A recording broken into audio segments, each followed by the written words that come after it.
Ça m'a pris 9 ans de relation pour comprendre que je méritais mieux.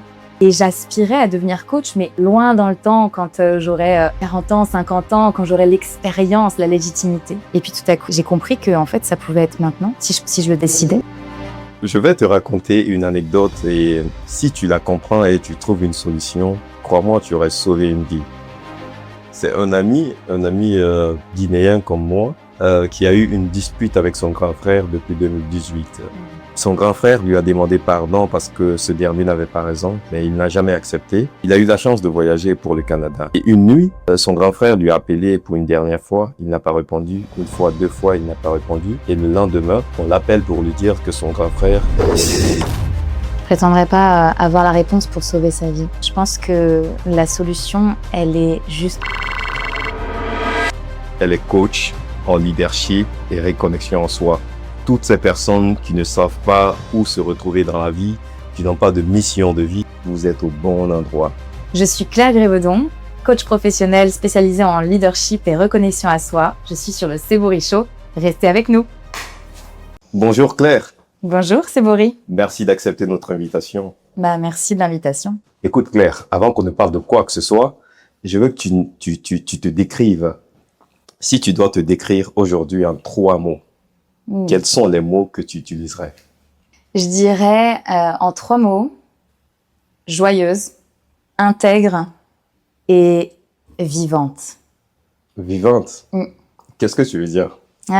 Vivante, c'est que j'ai choisi de vivre pleinement. Puis c'est un choix aujourd'hui parce que je sais ce que c'est que de survivre ou de vivre à moitié. J'ai compris comment la vie goûtait quand on vit pleinement. Puis dans toutes ces nuances, vivre, c'est aussi vivre les échecs, vivre les succès, vivre toute la palette d'émotions, et puis accepter que la vie, elle est pas linéaire. Et je pense que c'est embrasser finalement, embrasser la vie dans son ensemble et dans tout ce qu'elle a à nous offrir. Et depuis combien de temps tu te retrouves dans le coaching? Alors, je suis coach professionnel depuis bientôt 5 ans. J'ai commencé ma carrière de coach, mon entreprise de coaching en 2022, début 2022. Depuis 2022? Ouais. Et depuis combien de temps depuis là, tu as coaché combien de personnes? Est-ce que tu te rappelles-tu? Alors, j'ai pas le nombre exact, mais ça se compte en plusieurs centaines. En plusieurs centaines? Ouais. Et est-ce que tu te rappelles de la réaction qui t'a vraiment marqué? Une personne qui ne se retrouvait pas du tout, mais tu as pu l'impacter positivement. Est-ce que tu te rappelles de ça? Ouais, il y en aurait plein des exemples. Je pense là, par exemple, à une cliente qui m'a contactée parce que ça faisait 20 ans qu'elle était malheureuse dans sa vie professionnelle. Elle enchaînait les burn-out parce qu'elle n'était pas à sa place, justement. Mais elle se sentait coincée, elle savait pas comment se sortir de ça. Quand on est dans quelque chose, on croit que c'est la seule chose qu'on puisse faire. Et en coaching, les gens arrivent avec des œillères. Et c'est normal. On a tous des œillères quand on n'a pas conscience de ce qu'il y a autour. Et donc le coaching est là pour s'ouvrir au possible. Et donc cette femme, Audrey, de son prénom, je l'ai accompagnée pendant 6 mois et à dépasser beaucoup de peurs, à se reconnecter à qui elle était au fond, à ses valeurs, son identité, ses aspirations profondes. Et puis, tranquillement, en cheminant ensemble, elle s'est ouverte au possible et elle a enfin fait le pas de quitter, c'était l'éducation nationale d'ailleurs, de quitter l'éducation nationale, très confortable, l'éducation nationale, on peut y rester malgré le fait de peut-être ne pas être à sa place et de se lancer dans un tout autre domaine. Aujourd'hui, elle est tapissière de meubles. Wow. Et elle m'écrit régulièrement pour me dire combien, ça fait plusieurs années, elle m'écrit régulièrement pour me dire combien elle a de la gratitude pour ce chemin de transformation. Et c'est quand même une grosse fierté que tu ressens quand tu penses à ça. Oui, j'ai la chance d'avoir un métier aujourd'hui qui, au-delà d'être ma passion, me permet de voir un impact concret sur des humains et de voir les transformations s'opérer petit à petit. Et puis en plus, c'est des cheminements qui se poursuivent. Donc moi, mon but en tant que coach, c'est de rendre autonome mes clients, qu'ils n'aient plus besoin de moi quand ils terminent un coaching. Mais pour autant, le chemin, il continue d'opérer. Je pense à une autre cliente que j'ai accompagnée vraiment à une période où elle était empreinte de doute, elle avait perdu toute confiance en elle, alors qu'elle avait réussi déjà plein de choses dans sa vie. Et puis je l'ai accompagnée à se refaire confiance, à retrouver de la clarté sur son chemin. Mais entre la fin du coaching et aujourd'hui, je pense 2 ans plus tard, elle a continué de cheminer, elle a continué de grandir. Et ça me rend extrêmement heureuse et fière, c'est de voir aussi que mes clients, c'est pas moi je les accompagne pas toute leur vie, je leur donne les ressources pour qu'ils puissent continuer par eux-mêmes ensuite. Et pourquoi, en vrai, tu t'es lancé dans le coaching? Est-ce que tu as vécu une situation particulière qui t'a toi-même affecté? Et plus tard, tu te dis, écoute, je pense que beaucoup de personnes traversent la même chose. Est-ce que je ne deviens pas coach? Ah bah évidemment que on n'arrive pas là par hasard. Moi, ça a été vraiment un virage dans ma vie, donc c'est pas étonnant que j'accompagne les virages de vie, entre autres, et les déploiements. Moi, mon virage, il s'est passé donc en 2021. C'était la Covid, rupture amoureuse. J'ai 30 ans. Et en fait, tout ça a commencé à me faire travailler, enfin, à me faire me questionner de l'intérieur. Et puis, en fait, je commençais à plus trouver de sens, et d'impact et donc de motivation dans mon travail. Je travaillais dans le monde de la publicité avant, dans lequel j'ai travaillé pendant 10 ans. Puis, je m'y suis épanouie à ma manière. J'ai beaucoup grandi, beaucoup appris. J'ai beaucoup accompli. Et pour autant, j'arrivais à un point de ma vie où je me retrouvais plus dans les valeurs et dans le sens de ce que je faisais. Et puis, comme tout le monde, en fait, je me questionnais sans trouver les réponses. Et puis, comme par hasard, j'ai suivi un coaching, je me suis faite coacher. Et c'était le développement personnel, c'était déjà quelque chose qui était déjà quelque chose qui me passionnait. Mais de me faire coacher, de faire l'expérience, de me reconnecter à moi, de me poser des questions profondes, qui viennent chercher les réponses, ça m'a permis en fait d'oser rêver déjà, d'oser rêver à autre chose, parce que de la même manière que ma cliente que j'évoquais juste avant, je suis arrivée en coaching avec des œillères en pensant que ça faisait 10 ans que je travaillais dans la publicité, je ne savais faire que ça. Ouais. Donc j'ai osé rêver à nouveau, puis j'ai reconnecté à un rêve qui était de devenir coach. C'est quelque chose que j'avais toujours dans un coin de ma tête depuis toute petite. Ma mère me disait, tu coaches tes copines, voilà, bon. Et j'aspirais à devenir coach, mais loin dans le temps, quand j'aurais 40 ans, 50 ans, quand j'aurais l'expérience, la légitimité. Et puis tout à coup, j'ai compris que en fait, ça pouvait être maintenant, si je le décidais, puis que le coaching, c'est un métier qui s'apprend comme n'importe quel métier. Et puis comme ça, j'ai dépassé un certain nombre de croyances qui me limitaient, notamment la croyance que je pouvais pas faire autre chose, mais aussi la croyance que j'avais pas d'entrepreneur autour de moi, dans ma famille. C'était pas un modèle pour moi. Ouais. Donc, j'avais pas la croyance que je pouvais l'être moi-même. Donc, j'ai dépassé tout ça. Et justement, est-ce que Claire d'aujourd'hui ressemble vraiment à celle qu'elle imaginait il y a 10 ou 15 ans? Alors là, mais tellement pas. Tellement pas déjà parce que il y a 10-15 ans, je ne me voyais pas. Je n'avais pas la vision de moi plus tard. C'est pas quelque chose sur lequel, j'avais pas de vision pour moi-même et de moi-même. Donc déjà, puis deuxièmement, la Claire d'il y a 15 ans, elle était en mode survie. La Claire d'il y a 15 ans, elle était en mode survie. La Claire d'il y a 10 ans, elle était en pilote automatique. Donc elle se questionnait pas trop. Elle faisait les choses parce que c'était comme ça, la vie l'avait menée sur ce chemin, dans tel métier, telle relation, etc. Et donc la Claire d'il y a 10 ou 15 ans, elle avait pas, elle se donnait pas les moyens d'être celle que je suis aujourd'hui. Comment le déclic est venu? Je te dirais que il y a eu plusieurs déclics, il y a eu plusieurs grands temps forts dans ma vie. Le premier temps fort, c'est celui que le deuxième en fait. Le deuxième temps fort, ça a été vraiment ce moment à 30 ans où où j'ai senti que j'étais plus alignée professionnellement. Mais c'était déjà le résultat d'un premier déclic qui avait eu lieu 4 ou 5 ans avant, qui a été ma séparation d'avec mon ex-mari. Une relation qui était toxique et qui m'avait mise en mode survie.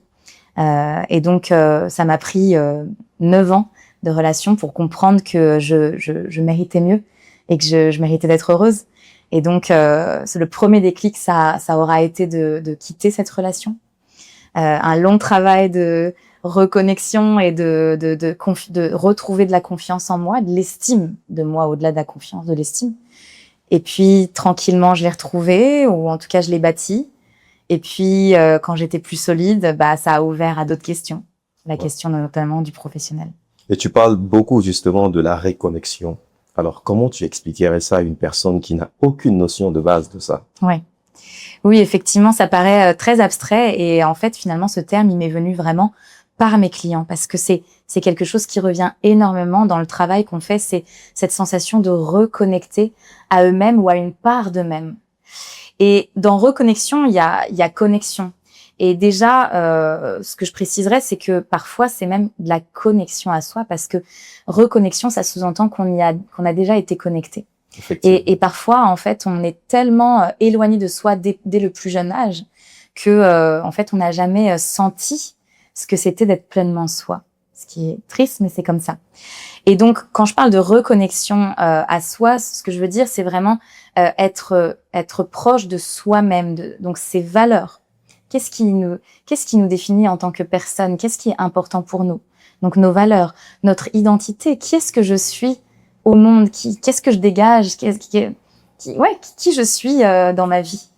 Et quelles sont mes aspirations? Quel impact je veux laisser? Tu sais, si à la fin de ma vie, qu'est-ce que je veux laisser derrière moi?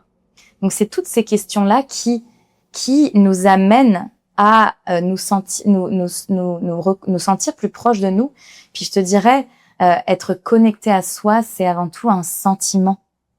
Et ce que je remarque beaucoup chez les personnes que j'accompagne, c'est tout le monde a des chemins différents, a des objectifs différents, mais il y a quelque chose de très universel finalement. C'est un besoin de sentir la paix intérieure et la sérénité. Et je pense que reconnecter ou connecter à soi, c'est se sentir aussi pleinement soi, pleinement à sa place, et de s'autoriser à prendre toute notre place. Et ça, et se sentir à sa place, c'est avant tout, c'est ça, un sentiment, je te dirais, de plénitude, de sérénité. Si tu devais donner aujourd'hui 3 manières de se reconnecter à soi, quelles seront les manières que tu nous conseillerais? C'est une vaste question, une bonne question. Ouais. Je te dirais déjà être curieuse de soi-même. S'observer sans jugement, avec beaucoup de bienveillance et en même temps de lucidité. Donc s'observer, tu sais, comme si on pouvait se voir de l'extérieur et observer nos angles morts. Donc c'est pour ça que je parle de lucidité. Ouais. Observer nos angles morts, mais observer aussi s'observer quand on se sent bien. Ça, c'est quand on se sent bien, tu sais, quand on se sent léger, quand on se sent dans l'ouverture. Ça, c'est des indicateurs qu'on est pleinement soi ou qu'on est à sa place. Donc, même si c'est pas constant, déjà d'observer les moments où on le vit, ce sentiment, c'est des indicateurs de qu'est-ce qui me permet d'être à ma place et de me sentir à ma place. Donc, être curieuse de soi-même en s'observant, ce serait une première manière. Se poser ces questions. Alors, je sais que c'est pas facile de se les poser à soi-même. C'est pour ça que il y a des professionnels pour accompagner. Mais se poser les questions. Qu'est-ce qui est important pour moi dans ma vie? Quels sont mes rêves? Même si je crois pas que je peux les réaliser, mais si je pouvais les réaliser, quels seraient mes rêves? Donc, se poser ce genre de questions. Et je te dirais s'entourer de personnes qui nous élèvent ou qui nous permettent de nous sentir supportés. Ça veut pas dire qui font à notre place, oui, mais de s'entourer de personnes bienveillantes qui vont être capables de nous écouter sans jugement, qui vont donner comme recevoir. Moi, je crois beaucoup à l'importance de la communauté et de l'environnement dans lequel on évolue. Et je sais que c'est pas toujours évident. On n'est pas toujours dans le bon environnement pour s'épanouir. Et donc d'observer aussi les personnes qui nous entourent et de tendre vers d'aller vers des personnes qui nous font nous sentir bien. Ça, c'est excellent. Merci beaucoup. Alors, est-ce que tu penses que chaque personne a une mission de vie? Parce qu'il faut dire que beaucoup de personnes vivent sur l'automatique. Comme tu l'as dit, il y a 15 ans, tu vivais sur pilote automatique. Beaucoup de personnes sont dans la même situation.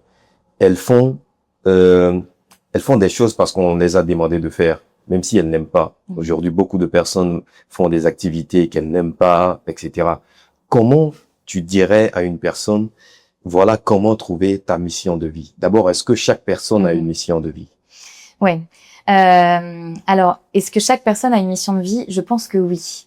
Mais je pense que là où on se trompe aujourd'hui dans ce terme, on va se dire assez galvaudé de la mission de vie, ça veut un peu tout et rien dire.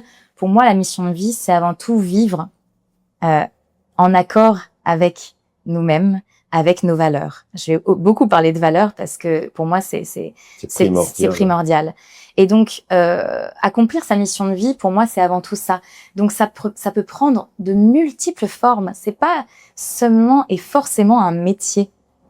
Ma mission de vie, c'est pas d'être coach, par exemple. Ma mission de vie, je pense, c'est de permettre que chaque conversation que je vais avoir avec quelqu'un, que chaque rencontre va peut-être planter une graine chez l'autre et chez moi-même, et permettre à la personne de grandir un peu plus et d'aller un peu plus vers elle. Je te dirais, tu vois, si j'avais à définir ma mission de vie, ce serait quelque chose comme ça. Donc finalement, elle prend sa forme, ma mission de vie, elle prend sa forme dans mon métier de coach. Mais par exemple, je suis aussi formatrice de coaching, donc je forme mes futurs coachs. Ouais. Donc ça aussi, ça fait partie de ma mission de vie. À travers mon podcast, c'est aussi planter des graines, c'est aussi avoir des conversations qui font grandir, qui élèvent. À travers mes amitiés. Et donc, mon point, là où je veux en venir, c'est vraiment que la mission de vie, ça peut être aussi incarné par les petits gestes du quotidien ou les activités que vous menez, le bénévolat, la manière dont vous allez être un père pour vos enfants, une mère, une sœur, un ami, la manière dont vous allez être dans votre communauté. Pour moi, c'est tout ça, l'incarnation de notre mission de vie. Et comment trouver cette fameuse mission de vie? Eh bien, je te dirais que ça part avant tout de soi. On a tendance à penser que quand on aura trouvé notre mission de vie ou trouvé le métier ou trouvé quelque chose à l'extérieur de nous, alors on se sentira pleinement à notre place. C'est l'inverse. C'est avant tout partir de soi pour que une fois que l'on se connaît, une fois que l'on se connaît et que l'on sait où on veut aller, alors le chemin vers la mission de vie où on va, c'est comme se remettre sur des rails en fait, si on s'en éloigne. Admettons qu'on se sent pas du tout à notre place et dans notre mission de vie, bah c'est de commencer à encore une fois à se questionner, à mieux se connaître, à s'observer pour tranquillement se remettre sur des rails. Puis ensuite, le chemin, il va prendre toutes sortes de formes, mais c'est encore une fois, c'est comment on se sent à l'intérieur de soi qui va guider la suite du chemin. Est-ce que cela peut prendre plusieurs années ou est-ce que cela peut se faire en un seul jour? Est-ce qu'on peut se connaître et trouver sa mission de vie en un claquement, en un seul jour? Je ne crois pas. Je peux me tromper. Mais je ne crois pas parce que le cheminement vers soi, c'est quand même un chemin profond. J'ai un de mes invités de podcast disait en anglais, you have to go 3 steps deeper before going 3 steps further. En gros, en français, tu as besoin d'aller trois pas plus en profondeur avant d'aller 3 pas plus loin. Ça, j'y crois.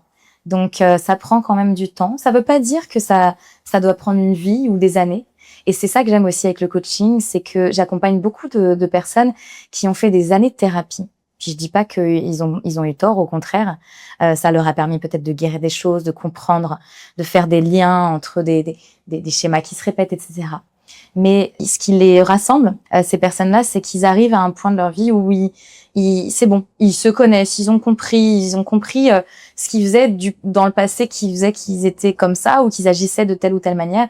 Et là, ils ont besoin d'avancer. Ouais. Et donc, ce que j'aime du coaching, c'est que ça a beau être un travail en profondeur, c'est un travail aussi qui permet d'avancer rapidement. Ouais. Donc, ça prend pas forcément des années. Et en même temps, encore une fois, quand mes clients me quittent, quand on se quitte à la fin d'un coaching, c'est pas la fin du chemin. Ouais. C'est le début d'autre chose. Donc, c'est jamais fini. Est-ce un handicap si on n'arrive pas à trouver sa mission de vie, si on n'arrive pas à trouver sa place dans la vie? Est-ce un handicap? Je pense pas que ce soit un handicap. Je pense qu'il y a beaucoup de gens qui vivent sans se poser ces questions-là. Et pourquoi pas? J'ai envie de dire.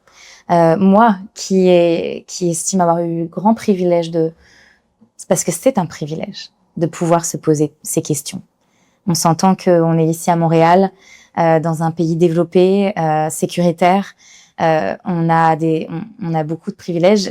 En tant que femme blanche, j'ai déjà d'autres privilèges par rapport à toi, homme noir. Donc tout ça, ça me permet d'avoir la chance de pouvoir se poser toutes ces questions de fond et de quelle est ma place et ma mission de vie. Donc partant de ce privilège, je trouve que quand on peut se le permettre, quel cadeau.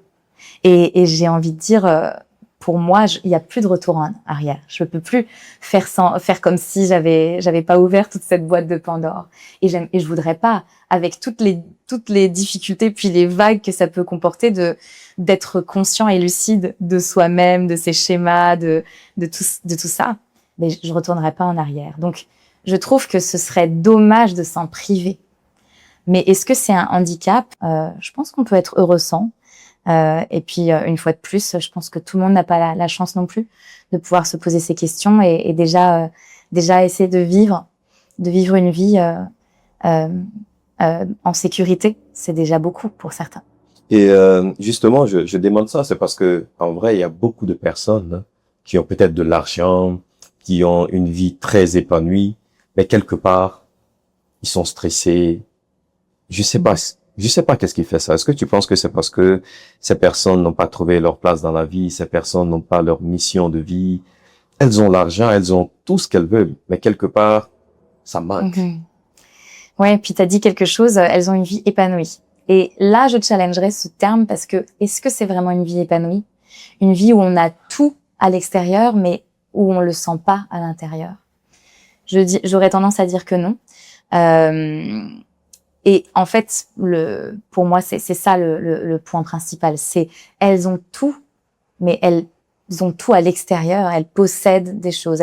Elles ont une carrière, elles ont une maison, elles ont une voiture, elles ont l'argent. Mais qu'est-ce qu'elles ont à l'intérieur? Je pense qu'on peut avoir tout ça et être plein à l'intérieur. Ouais. Mais je pense aussi que, comme tu dis, beaucoup de gens ont tout ça, mais sont vides à l'intérieur. Et donc après il y a le stress permanent, puis il y a le stress temporaire. Je séparerais les deux parce que le stress, ça fait partie de notre vie actuelle. Parfois un bon stress ça peut être utile, ça peut être moteur. Ouais. Mais c'est effectivement là où je te rejoins, c'est un stress ou une anxiété permanente où ça devient le mode par défaut, où là ça amène à questionnement. Et tu as toi-même vécu une rupture amoureuse, tu l'as dit tantôt. Et il faut dire que beaucoup de personnes traversent la même chose. Et donc, une personne qui s'est séparée avec son conjoint, son partenaire, mais qui n'arrive pas à l'oublier, qu'est-ce que tu lui dirais? La première chose qui me vient, tu vois, c'est qu'est-ce que cette personne a en lui que tu ne t'offres pas en toi? Encore une fois, un partenaire qu'on n'arriverait pas à oublier alors que lui peut-être a refait sa vie, c'est quelque chose d'extérieur à nous, quelque chose qu'on veut peut-être posséder, aller chercher chez l'autre, plutôt que d'aller le chercher en nous. Donc je ne dis pas que on peut vivre toute notre vie seul et puis que c'est ça le but parce qu'on est des êtres sociaux et vivre à deux, construire à deux ou à plusieurs, c'est magnifique et ça peut élever et nourrir. Mais je re-questionnerais effectivement le fait de ne pas être capable d'oublier quelqu'un. Selon moi, c'est peut-être de se questionner sur qu'est-ce qu'elle avait cette personne que je recherche et comment je peux aller la chercher et la créer à l'intérieur de moi. Est-ce que tu penses que l'une des solutions serait de trouver une autre personne dans sa vie? Alors, je pense que ça, si c'est la solution, je pense que c'est un leurre. Parce que comme changer de travail, si on ne se plaît pas dans son travail, c'est encore répéter potentiellement les mêmes schémas encore et encore, plutôt que de changer ce qui se passe à l'intérieur de nous. Hein, je fais beaucoup ce lien intérieur-extérieur parce que pour moi c'est la clé de tout. Parce que l'autre est le miroir de nous. Donc encore une fois, si on va simplement chercher une autre personne pour oublier, c'est que on va chercher quelque chose pour combler quelque chose qui n'est quelqu'un pour combler quelque chose qu'on n'a pas comblé en nous d'abord. Encore une fois, de la même manière qu'on va changer on peut changer de lieu de vie, qu'on peut changer de travail, si on n'a pas compris ce qui faisait notre insatisfaction à l'intérieur, on va pour sûr répéter les mêmes insatisfactions ailleurs. Merci beaucoup. Je vais te raconter une anecdote et si tu la comprends et tu trouves une solution, crois-moi, tu aurais sauvé une vie. Ben oui. La pression sur les épaules. Tu aurais vraiment sauvé une vie.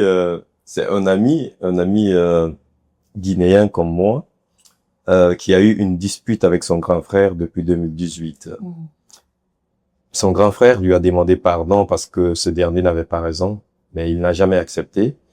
Et il a eu la chance de voyager pour le Canada. Le jour de son départ, mon ami lui-même, il a dit au revoir à tout le monde, son père, sa maman, tous ses frères, sauf le grand frère qui lui avait fait du mal.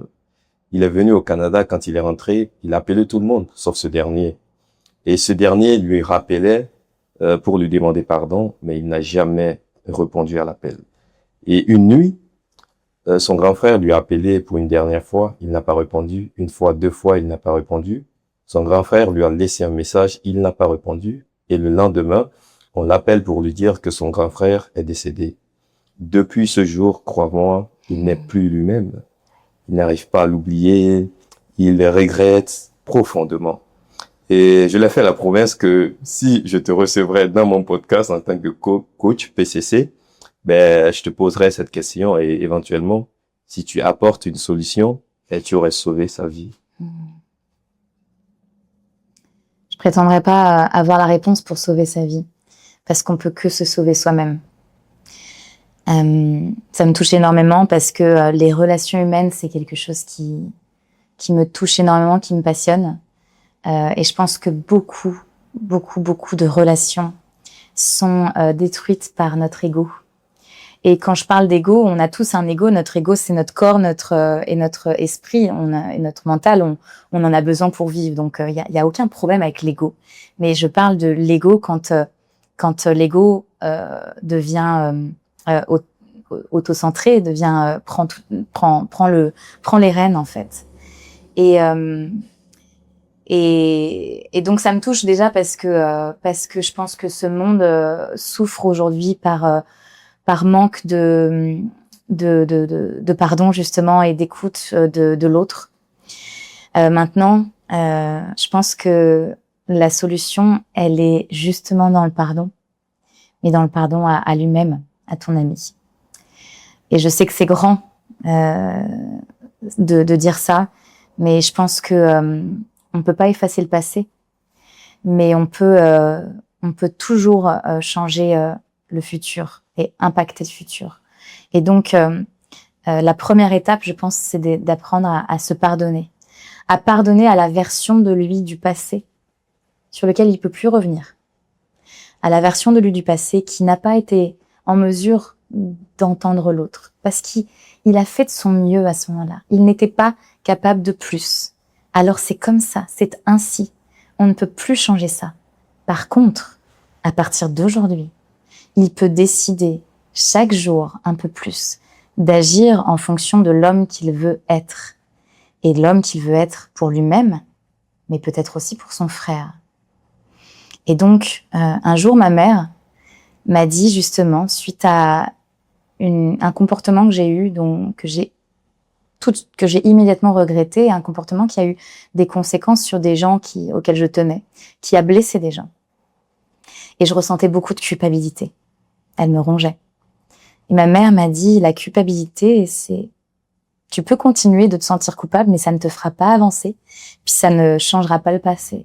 Par contre, tu peux transformer cette culpabilité en responsabilité.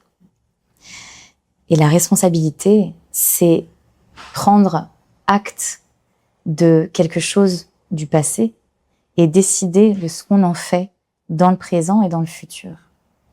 Donc, se pardonner, pardonner à la version de lui du passé, parce qu'il n'est plus cette personne-là. On évolue à chaque instant. Son passé, ses actions du passé ne définissent pas qui il est aujourd'hui et ne définissent pas qui il sera demain. Donc, se pardonner et prendre sa responsabilité pour commencer à construire sa vie en fonction de ce qu'il veut devenir. Ce message est valable pour toutes ces personnes qui n'arrivent pas à pardonner quand il le faut. Je pense que c'est nécessaire de pardonner aux autres et de se pardonner aussi. On va aller dans le leadership. Ça, c'est aussi un domaine dans lequel vous excellez. Et donc, j'aimerais vous demander, est-ce qu'on peut être un bon leader sans avoir confiance en soi? Alors, c'est intéressant, effectivement, de parler de leadership parce qu'avant tout, pour moi, le leadership, il est partout. Le leadership de soi, c'est tout aussi important que le leadership qu'un leader en entreprise, dans le sens où on peut le comprendre, un leader en entreprise. Et donc, je pense que pour faire preuve de leadership, c'est vrai que la confiance joue beaucoup. Est-ce qu'on peut être un bon leader sans confiance en soi? Je pense qu'on peut être un leader avec de bonnes compétences et avec certaines valeurs. Par exemple, j'observe beaucoup de leaders en entreprise, par exemple, dans les leaders que j'accompagne, qui n'ont pas confiance en eux, mais qui font preuve de beaucoup d'empathie et de beaucoup d'écoute, qui sont des valeurs et des qualités et des compétences qu'on attend d'un leader. Mais effectivement, ce que la confiance apporte à un leader, c'est la capacité à prendre des décisions, la capacité à trancher quand il faut trancher, la capacité à s'affirmer, la capacité à emmener les gens avec soi. Et donc, c'est vrai que la confiance en soi va énormément aider à faire preuve d'un leadership incarné et complet. Mais la bonne nouvelle, c'est que la confiance en soi, c'est un muscle qui se muscle. Ça se travaille, la confiance. Et je différencie vraiment l'estime de soi et la confiance en soi. L'estime de soi, ça se développe aussi, mais si je me concentre vraiment sur la confiance en soi, c'est un muscle qui se travaille dans l'action. Comme on travaille nos muscles, on les travaille pas depuis notre canapé. Ouais. Donc, et comme nos muscles physiques, eh ben, ça prend de pratiquer des exercices et de se mettre en action. Et au début, ça fait mal. Le lendemain, il y a des courbatures, voilà.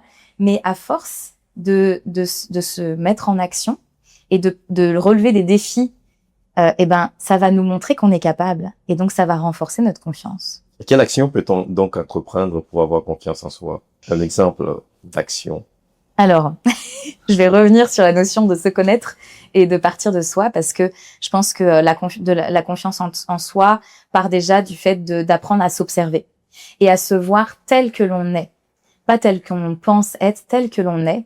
Et si ça peut aider, de se voir, de faire l'exercice de se voir à travers les yeux d'autres personnes, se voir à travers les yeux, si possible, quand on n'a pas confiance en soi, évitons de se voir dans les yeux de personnes qui ne nous valorisent pas, plutôt et faire l'exercice comme si on pouvait se voir à travers les yeux de gens qui nous estiment, qui nous aiment, qui voient des choses positives de nous. Qu'est-ce que eux voient de nous? Donc faire l'exercice de s'observer tel que l'on est, sans jugement, et sans excès d'humilité. Hein, souvent, quand on n'a pas confiance en soi, en fait, on fait preuve de surhumilité envers soi. Non, mais je suis pas je suis pas si ça. Ouais. Donc, vraiment s'observer de l'extérieur, comme les personnes qui nous voient tel que l'on est. Donc, apprendre à mieux se connaître, c'est la première chose. Et puis ensuite, se mettre en action Et des actions, ça peut être des choses toutes petites. C'est comme ça qu'on avance. C'est en commençant petit. C'est comme on fait pas un ultra-marathon du jour au lendemain. On commence à courir 4 km, 5 km, 10, 15, 20, etc. Donc c'est pareil avec la confiance en soi. Commencer petit. Tiens, aujourd'hui, je vais étendre ma zone de confort en allant parler à cette personne inconnue. Demain, je vais accepter une invitation sur un podcast, par exemple. Après-demain, sur scène, etc., etc. Ouais. C'est quoi pour toi aujourd'hui la plus grosse erreur que font les jeunes qui veulent devenir un bon leader demain? Je te dirais que la plus grosse erreur, c'est de se comparer aux autres. Et c'est de vouloir être comme la personne qu'on admire. On peut admirer et on peut s'inspirer des personnes qu'on admire. Parce que ce que l'on voit chez l'autre, c'est ce que l'on veut incarner en nous. Donc, il n'y a rien de mal à admirer et à s'inspirer. Mais là où ça devient problématique, c'est quand on veut devenir quelqu'un d'autre que nous-mêmes. Donc, je pense que la plus grosse erreur, que ce soit pour devenir un bon leader ou pour dans n'importe quel objectif de vie, c'est de vouloir être comme l'autre ou faire comme l'autre plutôt que faire comme nous. Ça nous semble juste d'être ou de faire. Et aujourd'hui, il faut dire que beaucoup de jeunes, par exemple, passent leur temps à se comparer aux autres, comme tu viens de le dire. Et donc, ils ont l'impression d'être en retard dans leur vie. Alors, comment peut-on vraiment construire un chemin propre à nous, en ayant quand même l'impression que nous sommes en retard? Oui. Bah déjà, c'est sûr que quand on parle des jeunes, je sais pas de quel âge on parle, mais... En vrai, je parle de 20 à 35 ans, comme ça. Ok. Donc quand même des gens, des adultes, oui, avec une identité peut-être pas formée complètement, mais relativement formée, parce que bon, les adolescents, c'est normal, les plus jeunes, on est en train de construire notre identité, donc c'est normal. Enfin, ça fait partie du chemin.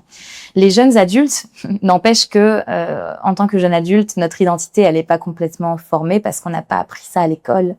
On n'a pas appris à se connaître.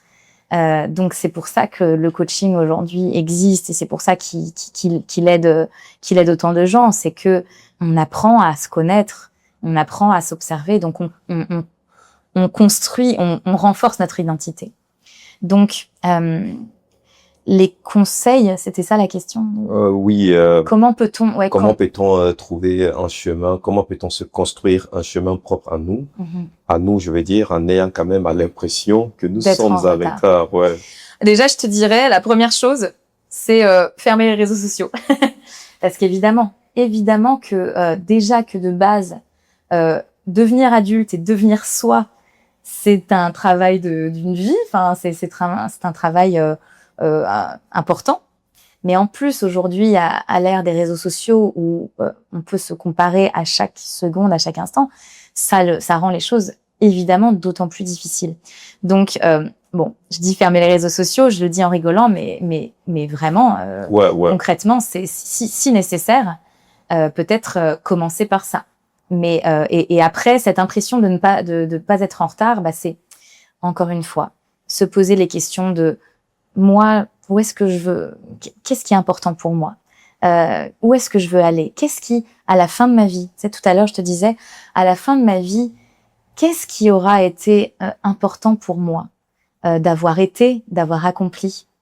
Et donc, si c'est difficile de se poser ces questions soi-même, bah aller parler à des personnes d'un certain âge qui sont à la fin de leur vie, écouter toute la sagesse.